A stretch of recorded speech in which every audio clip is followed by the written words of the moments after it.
Kita semua selalu dengar perkataan tamadun kan? Tapi pernah tak kita terfikir, apa sebenarnya yang membezakan sebuah tamadun yang gah dengan katakanlah sekumpulan orang yang tinggal bersama-sama? Nah, dalam beberapa minit ni, jom kita bedah siasat komponen-komponen teras yang membina sebuah tamadun dari zaman dulu sampailah sekarang. Jadi, kat mana garisan pemisahnya? Apakah ramuan istimewa yang mengubah sebuah kampung biasa menjadi sebuah empayar yang kompleks dan mengagumkan? Jom kita sama-sama cari jawapannya. Okey, ini plan kita. Mula-mula kita fahamkan dulu maksud perkataan tamadun tu sendiri. Lepas tu kita tengok macam mana ia dilihat dari pelbagai perspektif. Kemudian kita akan bongkar ciri-ciri utamanya dan akhir sekali kita lihat apa kesannya pada kita hari ini. Dah sedia? Jom kita mulakan. Baiklah, kita mulakan dengan bahagian pertama. Macam biasa, untuk betul-betul faham sesuatu konsep, cara terbaik ialah dengan kembali ke akarnya. Dari mana datangnya perkataan tamadun ni? Secara ringkasnya, tamadun ni macam puncak pencapaian sesebuah masyarakat. Ia merangkumi segala-galanya, dari cara kita tanam padi, seni bina bangunan, sehinggalah ke sistem pemerintahan. Dan apa enjin yang gerakkan semua ni? Tak lain tak bukan, daya inovasi manusia itu sendiri. Okey, jom kita mulakan dari Eropah. Perkataan Inggeris civilization tu, ia sebenarnya datang dari perkataan Latin civitas yang bermaksud bandar atau kota. Ini sangat menarik sebab ia terus kaitkan idea tamadun dengan kemunculan bandar sebagai pusat di mana budaya, sains dan idea-idea baru berkembang dengan pesat. Kalau dari kacamata Inggeris pula, civilization ni lebih merujuk kepada tahap kemajuan manusia secara menyeluruh. Maksudnya, ia lebih daripada sekadar bangunan tinggi, ia tentang macam mana masyarakat tu menyusun diri mereka melalui undang-undang, perkongsian ilmu dan sistem kepercayaan yang kompleks. Dalam bahasa Arab, konsepnya lagi mendalam tau. Perkataan macam mudun dan madana bukan cuma merujuk kepada pembukaan bandar. Ia juga bawa maksud ketinggian adab dan budi pekerti. Jadi, ia adalah gabungan kemajuan fizikal dan juga kemajuan moral.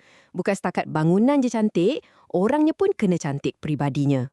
Dan dalam bahasa kita sendiri, perkataan tamadun merangkumi kedua-dua aspek ni, kemajuan material seperti seni bina dan pada masa yang sama perkembangan pemikiran. Boleh kata ia satu konsep yang sangat holistik, satu pakej yang lengkap.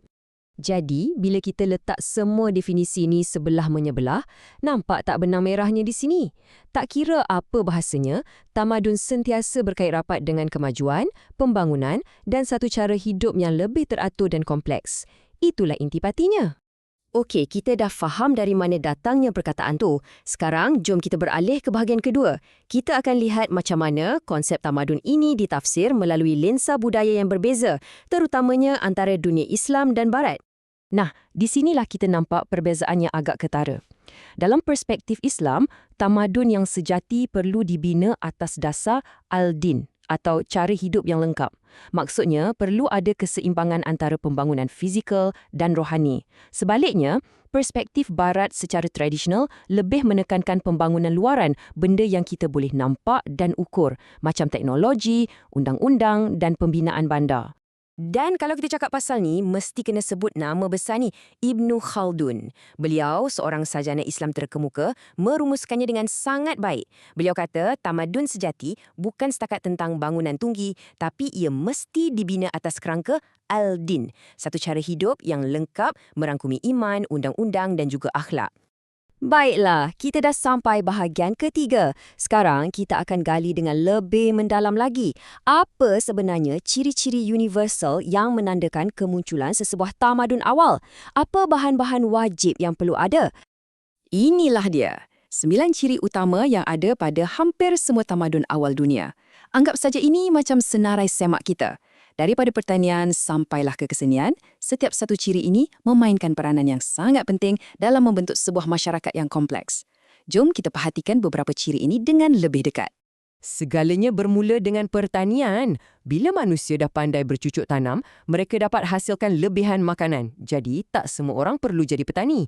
Ini membawa kepada perdagangan dan ada yang boleh jadi tukang, askar ataupun pemimpin agama. Dari situlah pertempatan kekal mula wujud yang kemudiannya membesar menjadi bandar. Dan bila bandar makin besar, perlulah ada sistem pemerintahan untuk jaga ketenteraman. Nampak tak? Semuanya saling berkait. Seterusnya, kita ada organisasi sosial. Cuba tengok contoh paling jelas ni dari Mesir Purba.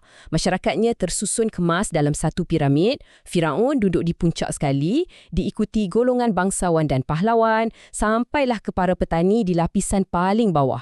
Struktur macam inilah yang jadi tulang belakang masyarakat mereka, memastikan setiap orang ada peranan masing-masing. Dan ciri yang ini, ia betul-betul jadi satu game changer. Tulisan. Bayangkan, lebih kurang 5,000 tahun yang lalu manusia mula mencipta sistem tulisan. Ini satu lonjakan yang sangat besar sebab buat pertama kalinya kita boleh simpan rekod, kongsi ilmu merentasi jarak yang jauh dan paling penting wariskannya kepada generasi akan datang. Tanpa tulisan, dunia moden yang kita kenal hari ini mungkin takkan wujud. Serentak dengan tulisan, inovasi-inovasi lain pun mula muncul. Di sebelah kiri itu, kita boleh nampak contoh tulisan kuniform dari Mesopotamia. Pada masa yang sama, teknologi seperti roda mula dicipta. Sistem kepercayaan pula jadi lebih teratur dengan adanya rumah-rumah ibadat. Dan macam yang kita lihat dalam seni Mesir di sebelah kanan, kesenian menjadi satu cara yang sangat penting untuk masyarakat meluahkan idea, budaya dan kepercayaan mereka. Okey, kita dah sampai ke bahagian terakhir. Lepas kita lihat semua ciri-ciri ni, jom kita fikirkan sekejap tentang impak jangka panjangnya. Kenapa penting sangat untuk kita faham tentang tamadun-tamadun awal ni? Apa kaitannya dengan kita? Jadi, apa rumusan utamanya? Pertama, tamadun tak muncul secara tiba-tiba. Ia lahir dari gabungan ciri-ciri penting seperti pemerintahan, teknologi dan tulisan. Dan semua ini, ia bukan sekadar cerita sejarah lama tau. Ia sebenarnya adalah blueprint atau plan induk yang membentuk asas dunia moden yang kita diami hari ini. Sebagai penutup, saya nak tinggalkan anda dengan satu soalan untuk difikirkan. Di zaman internet, kecerdasan buatan dan hubungan global yang tak pernah wujud sebelum ni, adakah kita sebenarnya sedang menyaksikan pembentukan satu jenis tamadun yang baharu dengan ciri-cirinya yang tersendiri? Fikir-fikirkan.